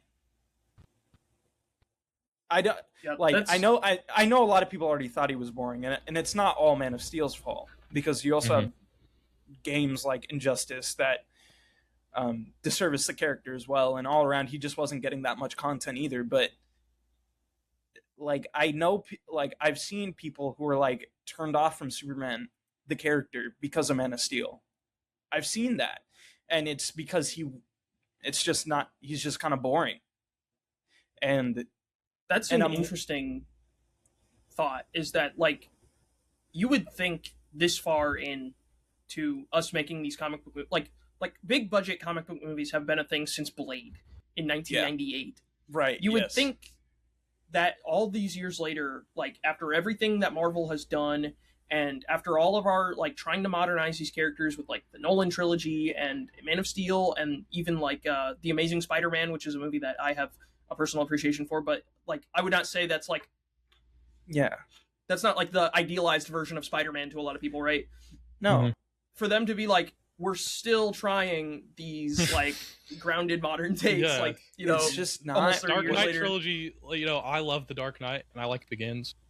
Overall, I like those movies. Did irreparable damage to superhero or comic book media in live action in general since then. You know, it's because studios saw, they were like, the Dark Knight is extremely successful, so we need to make every other project like that.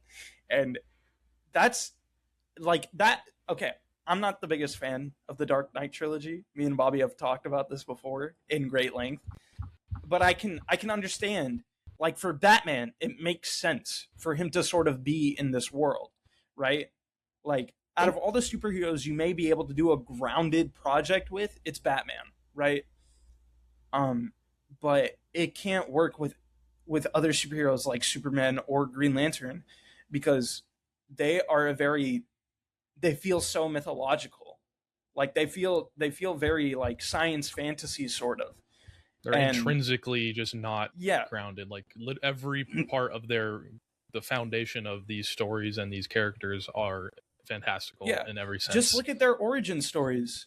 Like Batman is somebody who loses his parents due to crime, and now feels an obligation and a desire to stop all crime, so no other boy has to deal with the fact of losing like his parents to some punk with a gun, right? Superman is a child from outer space who is shot out of a rocket Yeah, a crystal planet shot out of a rocket because that planet From his explodes, by the way. from his It's planet, exploding, which yeah, actively which exploding. explodes, and he lands in Kansas of all areas in the world, and is raised by Kansas folk, and he becomes a superhero because he gets his powers from the sun. Silly. He is powered That's not by grounded. the literal sun. And Hal Jordan, right, the main sort of Green Lantern that people know, gains his powers by finding a pink bald man from a spaceship crashing down to Earth, who's like, "Hey, take this ring that will let you do anything, pretty much." Yeah, like a pink bald space cop who was donned power by blue bald celestial individuals. Like it's- that is not grounded. It's not. It's just not in his origin. intrinsically- It's intrinsically, like, it's in his yeah. core, it's in his essence, right? And so when you do something like this, it makes, because I know, like, again, I'm not somebody who's too exposed to Green Lantern. It makes me sad seeing this because I want to see what people love about this thing so much, and then you take it away from them, and that makes me sad just being there. Right? It makes me upset. Yeah, this definitely gives me more of a perspective on your guys' feelings on like Man of Steel, where I've been, like I said, I've been a big proponent of you can do your take on these characters, and I'm happy that people get to do that, and I applaud that. But like when you do it this bad, I still stand with that, but it is like a complete disservice and very disheartening. So yeah. I think the difference between this is my Man of Steel. Like, true. I think the difference between like these like big budget, superhero adaptations and like something like Romeo and Juliet. Like I think about like all those Shakespeare plays, and all that stuff a lot because those have been adapted to death. People have done a million different interpretations of those version things. Of Romeo and right? Juliet, where they're all garden gnomes. That's how many times they've done this. Yeah, story. exactly. Yeah, and Romeo and Juliet's peak. And so, like, a lot of the time, I'm like, oh, why is it different when like Superman is out of character versus somebody like Romeo is out of character? You know what I mean? Yeah. And I guess it's twofold. Number one, superheroes are a fairly modern concept, like there's not there is a Shakespeare fandom, but it's very different from like the modern interpretation of a fandom, right? And superheroes are part of that, is like we have this modern idea of a fandom. And also we get so few of these superhero things, like in the grand scheme of things. Like it's a modern concept, and these things cost a lot of money. And so they're highly selective about which characters they do and when they do them. And like this is the second live action Green Lantern interpretation, right? Yeah. Sebastian said this, and it was exactly what I was thinking, and I'm so glad he said it. This is an overcorrection. Yep. From the Ryan Reynolds thing completely. They took everything from that Ryan Reynolds movie and like threw it away for this. Like to the point where they killed the main character of that movie, right? Like it's not the same actor, it's not the same character, but like they have the same name, like yeah. This is again, Damon Lindelof, James Gunn, all these people are just doing their jobs. This was also nothing HBO... against Zack Snyder. I don't have anything. Yeah, we're not trying to call out Zack Snyder either. It's just I don't mind Zack Snyder. I'm a Zack Snyder fan, and everybody here knows this. Right. I'm a fan of the guy. Right. Yeah, I like Watchmen. I thought that was pretty good. I like Zack Snyder. I don't mind him as a person. Yeah, and he seems like a very nice guy. Yeah, seems like a very nice guy. But all those people are just doing their jobs. This is not what it should have been. Like you tell me you're making a Green Lantern show. I'm picturing Star Wars. I'm picturing Flash Gordon. I'm picturing like that kind of thing mixed with like they said buddy cop movies. And I don't know if you guys have ever seen the movie The Other Guys with Will Ferrell and Mark Wahlberg. Oh, Mark Wahlberg. Yeah. Yeah. The one I don't where know the Rock why, dies but at the beginning. Yes. But when they were like Green Lantern buddy cop show, that's what I pictured. It was like that. When no one hears buddy Lantern. cop, that's the film he thinks of, or the first piece of media thinks of is the Other Guys. But like, even if they wanted to do this like on Earth thing, I feel like Michael Bay's Transformers wasn't in the conversation for anybody, and like Oh looking at how yeah, they did that, right? Like this Mhm. big explosive space thing set on Earth, like this war. And Yeah. look, we've only seen the first episode. There's 7 more after this. The show could easily transform into. And Oh, we know yeah. we know for a fact, like, we see characters like Sinestro in the show, and it's like heavily Yep. likely that we're not seeing Sinestro on Earth. We're probably Yeah. seeing Yep. him in space, right? So and, you know, we see Yep. and we see crazy stuff like Hal stopping like a orbital laser or something coming down from the sky Yep. using his Green Lantern Yep. powers. Like, there's obviously fantastical stuff in this. It's just our initial thoughts. It's of just the so show. funny that like a TV pilot is meant to pitch you on what the show is going to be, or at least that's what it was in the before TV got completely effed by streaming like mindset, Yeah. right? Like this idea is like every week the show is going to be similar to this, and so for the show to like, Yeah. and I'm sure this is a budgetary thing, but for the show to like hide all of the space stuff, Yeah. is very funny. Mhm. yeah. Here's the It thing, is- though. You're right. Like look back to like Lost, where the first Mhm. episode of Lost, you are in a plane that crashes and it's people trying to survive. Or The Walking Dead, first episode of The Walking Dead, guy wakes up in a hospital in a zombie apocalypse and he walks outside and there's a bunch of zombies everywhere. Generally, that's how those shows stay till the end of the series. They So, have there's plot development and like things Yeah. change. and there's but that little is different the- things the- about it, but Yeah, but that is like Yeah. the core of the show, right? Is like it's gonna be this. Here's the thing, though. I think I am generally higher on this than you guys. I think when we get to the episode ranking, we are gonna have some very different answers. Yeah. Me versus you two. And it's not because like suddenly I'm like, oh, I don't want the Space Green Lantern show. This was so good, I completely changed my mind. I still want that, and from what I've heard, they've hired a new showrunner for season 2, and I imagine it'll be closer to what we are picturing. This is probably like, okay, we've fulfilled the HBO mandate, and like we've gotten general audiences on board with this thing, and we've secured more budget. Now we can do the thing that we actually want to do. Yeah. But I thought like the show was well written. It was well shot. Like sometimes that's all a thing needs to be. Like The bones of I- it I- are good. yeah, I think about the like Christopher Nolan Batman movies, right? That is not the Batman movie I would make on in any stretch of the imagination, right? And that's Nolan's prerogative to make the Batman movie that he wants to make, like Bobby's been saying, right? But number one, it hit with people like crazy, right? Like people loved that, and people seem to love this. The reviews have been very positive so far.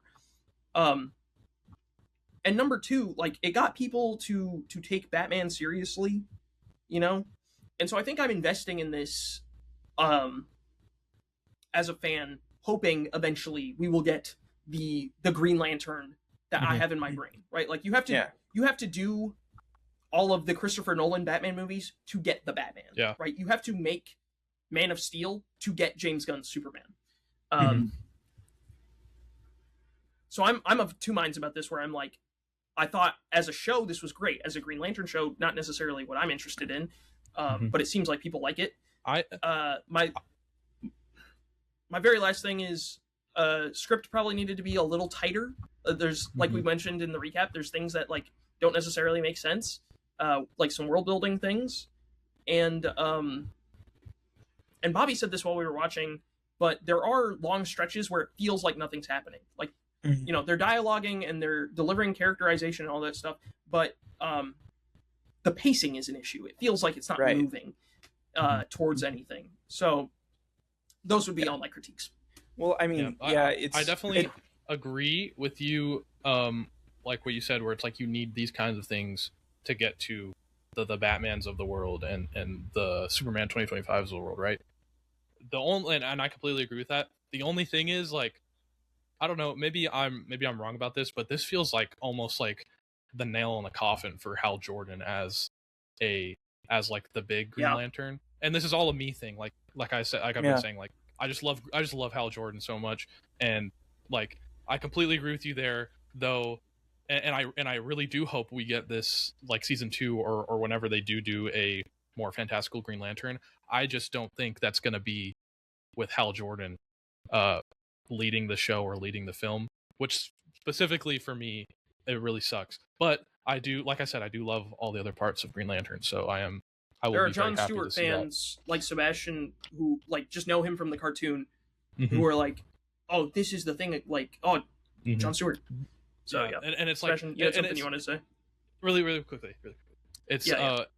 it wouldn't be as bad of a problem if this character wasn't getting like the shit kicked out of him for the past like 25 Oh years. yeah. That film, Yeah.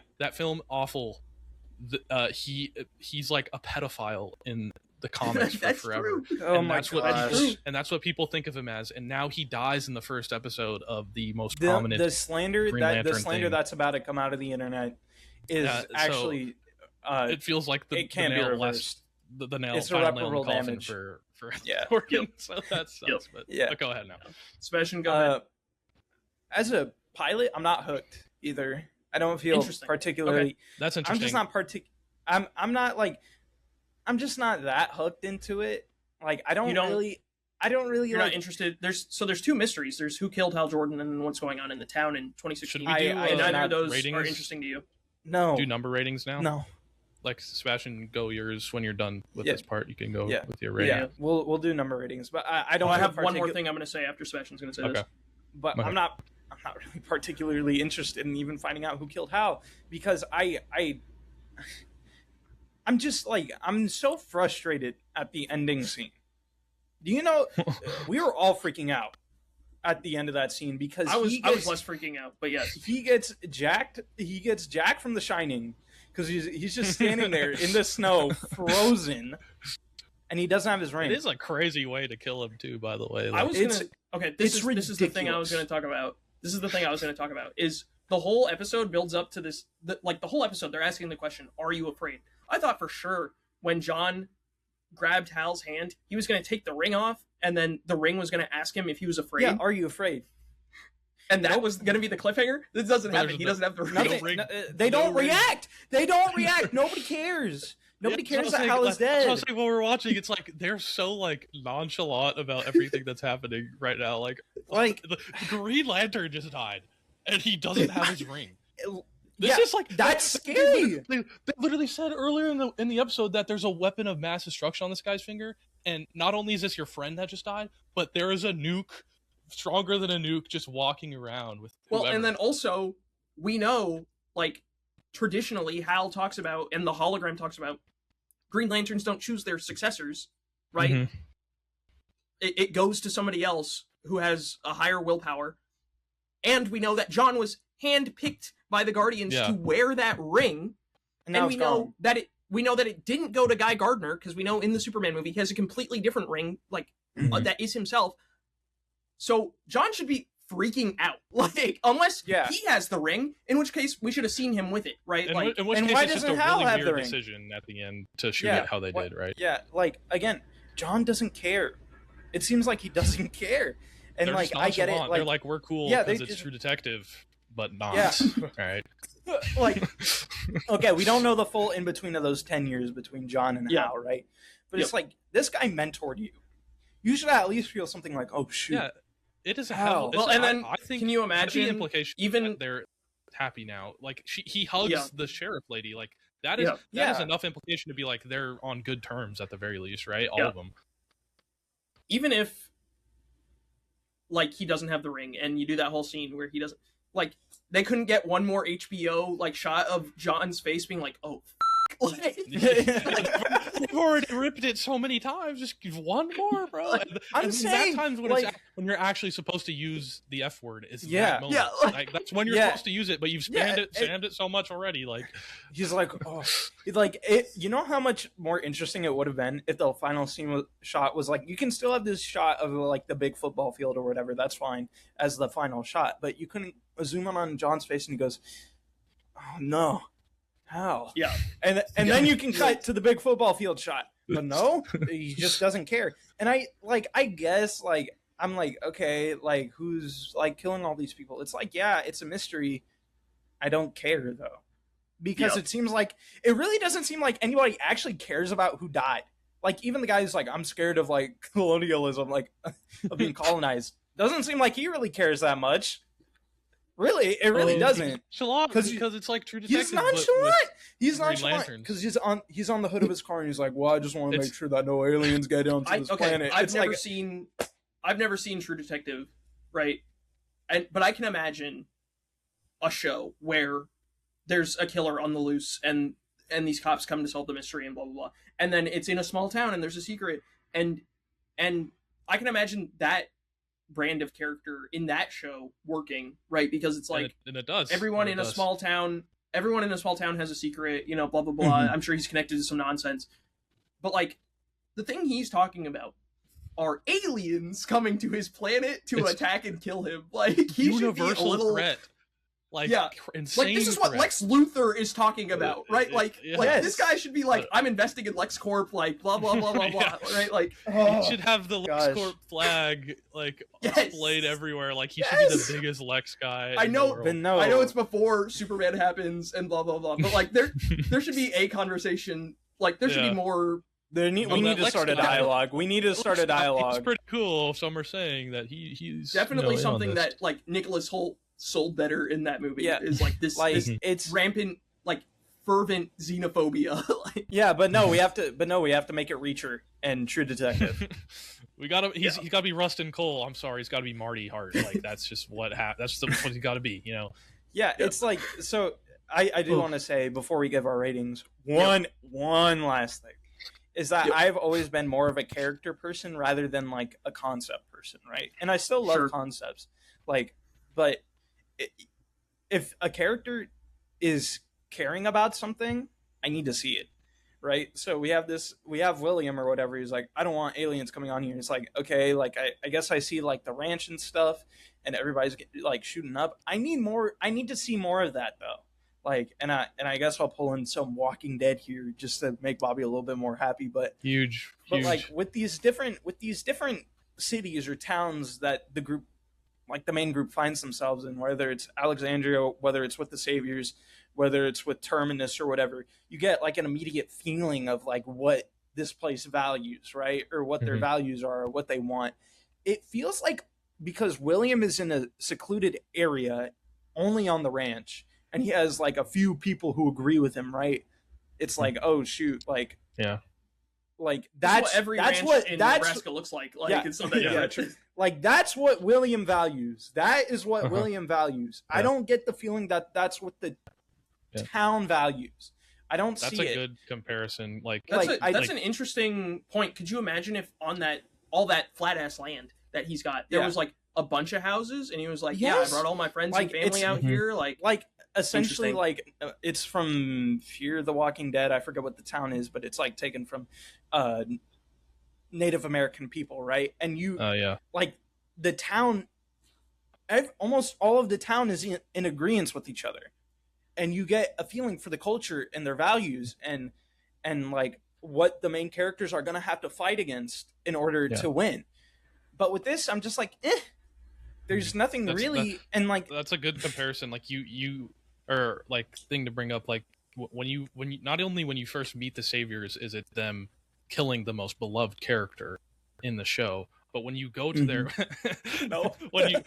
when you go to their base, it is like a factory that has been gone to the time of the apocalypse, and they're living in this factory, and it's like Negan a feudal society. Negan has multiple wives. Like, these are the things you're seeing. It's all gray toned, everything. You go to Alexandria and it's brighter because your characters have been on the road fighting for a while. But, they convey how naive they are, where when they get to the walls, there's no people with guns. There's no threat. They just let them in. You instantly know what is going on in these places, what their values are, and what they've experienced when you first get there. And then you get to this farm, and it's like any other farm, like we were talking about. This is just a place in Nebraska. And outside of the people with guns everywhere, which is like, you can make a lot of different assumptions as to what that is for. Like, one of the final things that I would think about is, they hate aliens, that's why they have a bunch of people with guns out here. Like, I could have thought of many different things. So that's a good comparison to bring up. It's just like, I just want I want, if you are going to make a town a focal point of a story, I need to know what the problems are. I need to know who's like the main head honcho, and I need to know the people around him what they disagree with about like I need to like Yeah, that's like, especially on a show about a small town, right? Is like, yeah, exactly. if we're gonna spend It's the like, whole show here, we should know Yeah. what the town is like. yeah, like I'm And, yep. gonna pull from. We've been really long on this, but like I Be wanna pull quick, from- bro. Yeah. Reacher does it really well too. Okay, like he's immediately arrested in the first episode and like framed for a murder that he didn't do, and like and then immediately after that you get like a feeling for the culture and the people, and it's really good. And I think Lantern should have been able to do that just the same as Reacher or The Walking Dead. That's all I have to Cool. say. Cool. Let's give our number ratings. Sebastian, I'm like, just give me the number, 'cause, bro. 5. It's just okay. 5. Robert. You know, it's probably going to be a little higher than you guys think. I'm gonna give it a 3. All right, not Ooh. absolutely bottom I of the thought you were barrel. about to give it a 6. I was wondering. A 6? No. We just talked about it for 2 hours. You know, it's a Here's 3. the You thing. know, it is. I agree with Noah. Like, you have to recognize that this as a show is really well made. I do think there's a lot of shortcomings. We just talked about one of them for like 10 minutes, and you know, there's problems with the script. There's problems with logistics of why people like things like why Hal is able to get onto these crime scenes, and there's problems with the weird lore they're establishing for the background of the entire DC universe. So I don't think it was a really amazingly crafted piece of or episode in and of itself. And on top of that, I don't agree with it at all. But I do think like technically it's really good, and there are a lot of really good components to it. That's why I'm giving it a 5 mainly. I might be swayed to a 4, but I'm gonna give it a 5. I am clearly much higher on this than the guys, even though I think probably I would echo all your sentiments like to the exact same degree that you guys have it. Like all your problems are my problems, and we're at the same level, except for maybe like Bobby being like Hal Jordan, right? Like the Hal stuff that's is probably like the thing that really differentiates a lot of it. But I think the one difference between me and Sebastian's score is I actually am invested in the 2 mysteries. I think I do want to see how that shakes out. So I'm going to give it a 7. Oh wow. Okay. Yeah. I'm just left unimpressed right now. I just need to like. Well, especially after we went through the whole roller coaster of the internet hating this show before we even saw it, and then it like the press sees the episode first, and it gets like and a 91 it's like the on best Rotten thing Tomatoes ever or whatever. Yeah. They gave it people. I sent it in the group chat. CBR said it was the best DCU project to date. Well, there's only 5 projects, so I know, exactly. I was like, I think it's a little bit too early to give like the to date title to a TV show. I think I'm in between, somewhere in between you guys on the mystery stuff. Like, Sure. I think I'm interested in the stuff with the aliens, but we know that there's we know Sinestro's going to be in the show, and we know there's Manhunters in the show, and I'm almost certain that I'm almost certain one of those killed Hal, and if not, you know, I'll be greatly surprised, and it'll probably be a good twist, right? But as of right now, it's what it is. Man, they played that Manhunter card in that trailer so early. Like, it was hyped aura when it dropped, but like now it's like, okay, so we know the Manhunters are here. Like, who cares? Interesting. Yeah, if that had dropped in like episode 4, where like everybody would John and Hal are running down a corridor, and then they turn around and it's this big red robot, and we all get to like pog out of our minds that it was a Manhunter. Like, all right, I guess. Thank you all so much for watching Barrier to Entry. This was a long one. If you enjoyed, be sure to like, comment, share, subscribe, do all that jazz. You can find linked in the description our Instagram and TikTok, as well as the Spotify link if you'd like to listen to the episodes rather than watching them. Sebastian, do you have anything you'd like to plug? No. Robert, do you have anything you'd like to plug? Gene Shorts channel, that's where you'll find me and my personal projects. Hopefully a new video out by the end of the month, if not very soon. Link down below, you'll also find my personal YouTube channel, where there will also be another YouTube video, I think, out sometime this week. ideally. So We'll it'll probably be out by the time this episode goes up. Probably, yes. Fingers crossed. If not, it'll be out the week after this episode. Holy peak. Holy peak. Yeah. Otherwise, thank you for listening, and goodbye. Bye-bye. Bye. Oh, wait, I clicked the wrong button. There we go.